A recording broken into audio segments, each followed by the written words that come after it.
एक बहुत गरीब किसान था। वह अपनी बेटी के साथ एक छोटी सी झोपड़ी में रहता था। उसके पास खेती करने के लिए उतनी ज़मीन नहीं थी कि उसकी फसल को बेचकर उसे बिल्कुल थोड़े से पैसे मिलते थे।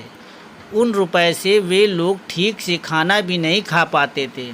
वह राजा के पास अपनी समस्या लेकर आया। राजा दयालु थे। उन्होंने किसान को अपनी ज़मीन में से कुछ ज़मीन दे दी खेती करने के लिए। उन्होंने कहा, यह ज़मीन तो हमारी ही रहेगी, लेकिन उस पर उगने वाली फसल तुम्हारी होगी।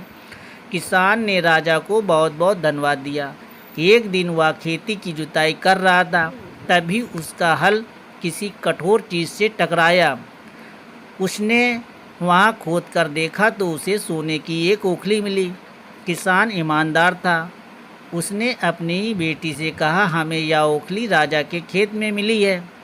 जिसकी ज़मीन है उसी की यह ओखली भी है, इसलिए हमको इस राजा को लौटा देना चाहिए। किसान की बेटी बोली, नहीं पिताजी, आप ऐसा नहीं कर सकते। आपको सिर्फ ओखली मिली है। यदि राजा ने आपकी सोने की मूसल भी मांगी तो आप क्या कहेंगे?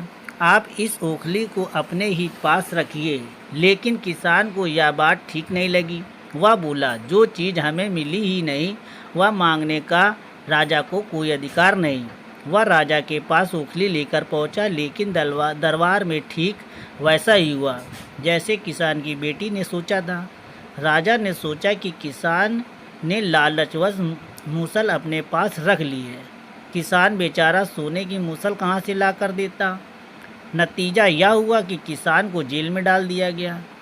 जेल में ना उसे ढंग का खाना मिलता था, न पानी मिलता था। किसान को ऐसी गलती की सज़ा दी गई थी जो उसने की नहीं थी। वह खाए पिए बिना निडाल हो गया। लेटे लेटे वह रोता रहता और कहता, बेटी की बात मानी होती, काश मैंने अपनी बेटी की बात मानी होती। एक दिन राजा ने ऐसा कहते हुए सुन लिया। उन्होंने किसान से पूछा कि वह ऐसा क्यों कह रहा है। तब किसान ने राजा को पूरी बात बताई। राजा को अपनी गलती का एहसास हुआ। किसान को तुरंत छोड़ दिया गया। किसान की बेटी को राजा ने दरबार में बुलाया। उसने बताया कि राजा को पता चल गया है कि वह कितनी बुद्धिमान है। किसान की बेटी को राज्य के खजाने का मंत्री बना दिया गया। उन्होंने रहने के लिए घर, सभी सुख सुविधाएं दी। किसान और बेटी सदा खुश से रहे। किसान को थोड़ा कष्ट जरूर झेलना पड़ा, लेकिन अंत में जीत सच्चाई की हुई।